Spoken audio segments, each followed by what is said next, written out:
keluarga kalian, keluarga besar kalian, dan kalian sendiri sudah merasakannya. Tidak tentram hidup kalian. Siapa yang memerintah kalian? Siapa kreator dan dalangnya? Siapa semua yang terlibat? Ungkap, itu namanya taubat. Kalau tidak begitu, hancur kalian. Bukan kata saya, tetapi menurut Allah Subhanahu wa Ta'ala. Karena yang menderita atas pembantaian dan penyiksaan serta pembunuhan ini bukan hanya saya sebagai orang tua, tetapi keluarga besar kami. Ketika putra saya disiksa secara keji, kemudian dibunuh secara biadab, tentu saja kami sebagai orang tua dan keluarga besar dari korban kilometer 50 ini sangat-sangatlah sedih dan kecewa, sangat-sangatlah marah, karena tidak ada dasar dan landasan secara jelas apa sebabnya dibunuh, nggak ada. Ya, Habib Rizik melakukan perjalanan waktu itu dengan para pengawalnya, itu perjalanannya legal, nggak ada perjalanan ilegal di sana. Habib Rizik pada saat itu tersangka pun bukan, ya kan? Lalu salahnya apa tiba-tiba dibunuh? Lah, coba sampaikan kepada saya salahnya apa? Sudahlah. Sudah, kalian atur aja sendiri semau kalian. Kalian bunuh tuh anak-anak muda itu, kemudian kalian ngumpet di pihak kekuasaan yang memang sengaja menyembunyikan kalian. Ya kan? Emang sengaja mendukung kalian, mendukung pembunuhan ini. Ya kan? Silakan saja. Tetapi kami dari keluarga korban, orang tua korban, akan terus menuntut di dunia dan di akhirat. Jadi tuntutan kami itu tuntutan dunia, tuntutan akhirat, dan tuntutan dunia akhirat kepada kalian semua. Siapa? Para eksekutor, pelaku pembunuhan biadab ini, pembantaian dan penyiksaan biadab ini. Orang-orang yang memberi perintah kepada kalian untuk membunuhnya. Kemudian dalangnya, kemudian semua yang terlibat, otaknya, semuanya yang terlibat. Kami akan menuntut kalian di dunia, di akhirat, dan di dunia sampai dengan akhirat.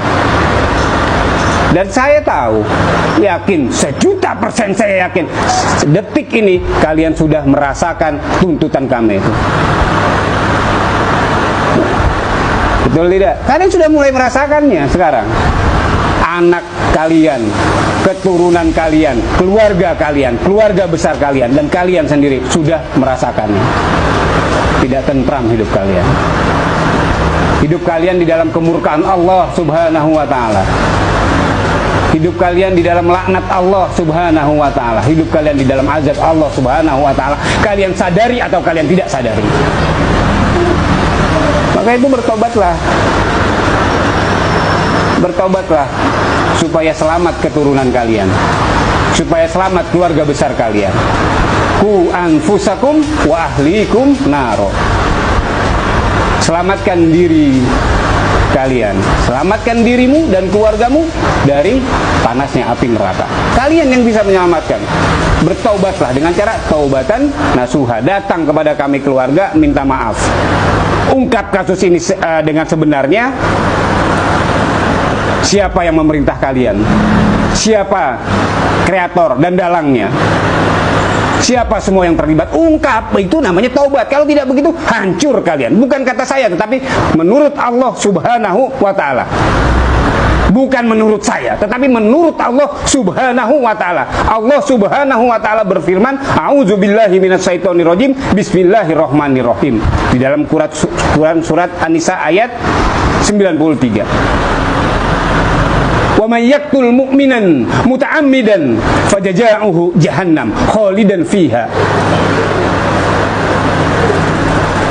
Barang siapa membunuh seorang mukmin dengan sengaja, fajaza'uhu jahannam.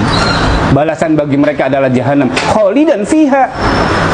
Dan mereka kekal di dalamnya. Itu tuntutan akhirat, dan pasti kalian sudah ditunggu oleh neraka jahannam di akhirat kelak.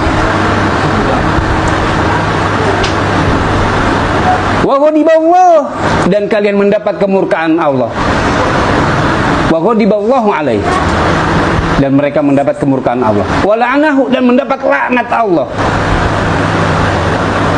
dan mereka mendapat laknat Allah. Wa'adallahu adzaban azima, dan untuk mereka telah disiapkan azab yang sangat pedih. Jadi kalian hidup sekarang dalam kemurkaan Allah Subhanahu wa taala. Kalian sadar atau tidak sadar, kalian hidup dalam kemurkaan Allah Subhanahu wa taala. Kalian jalani sisa hidup kalian dengan laknat Allah Subhanahu wa taala. Kalian sadar atau tidak sadar. Bukan kata saya, tetapi firman Allah Subhanahu wa taala. Bertobatlah. Karena yang menderita atas pembantaian dan penyiksaan serta pembunuhan ini bukan hanya saya sebagai orang tua, tetapi keluarga besar kami. Neneknya, tantenya, omnya, sepupunya, keponakannya, seluruh keluarga besar. Maka yang akan mengena azab dan laknat ini termasuk keluarga besar kalian. Semuanya, para pelaku, orang yang memerintahkan, semua yang terlibat, dalang dan kreatornya, keluarga besar kalian kena semuanya.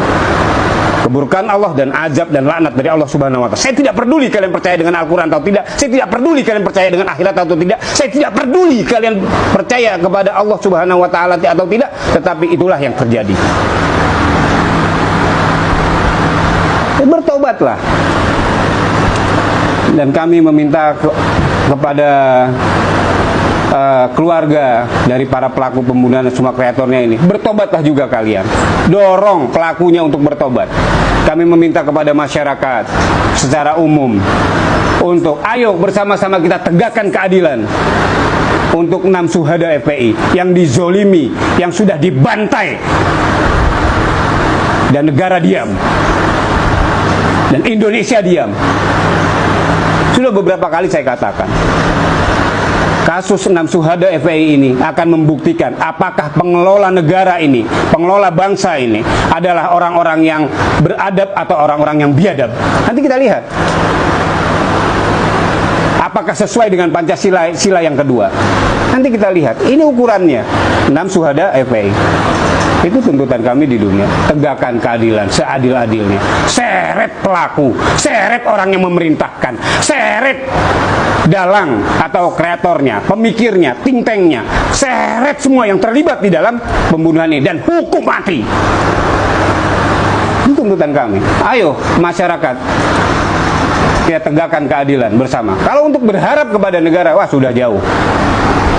Ayo masyarakat umum, ayo kita tegakkan keadilan bersama-sama terhadap 6 syuhada FPI.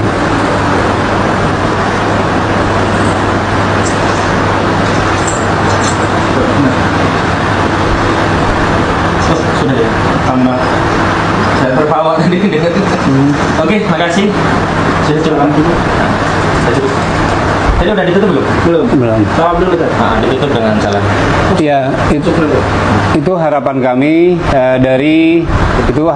dari keluarga korban penyiksaan sadis dan pembantaian biadab terhadap 6 syuhada FPI. Ya, mudah-mudahan negara kita tetap menjadi negara yang beradab, yang berkemanusiaan, yang adil dan beradab, bertuhan, berkemanusiaan dan beradil dan beradab. Ukurannya apa? Ukurannya tegaknya keadilan terhadap pembunuhan 6 orang pemuda beriman ini, pemuda yang baik-baik ini, yang tanpa salah sedikit pun juga dibantai dan dibunuh. Jadi itu ukurannya. Demikian yang bisa saya sampaikan. Mohon maaf apabila ada kata-kata yang salah, yang kurang berkenan, lain sebagainya. Yang benar datangnya dari Allah Subhanahu wa taala, dan mudah-mudahan menjadi asbab turunnya keampunan dari Allah Subhanahu wa taala. Billahi taufiq wal hidayah. Wassalamualaikum warahmatullahi wabarakatuh.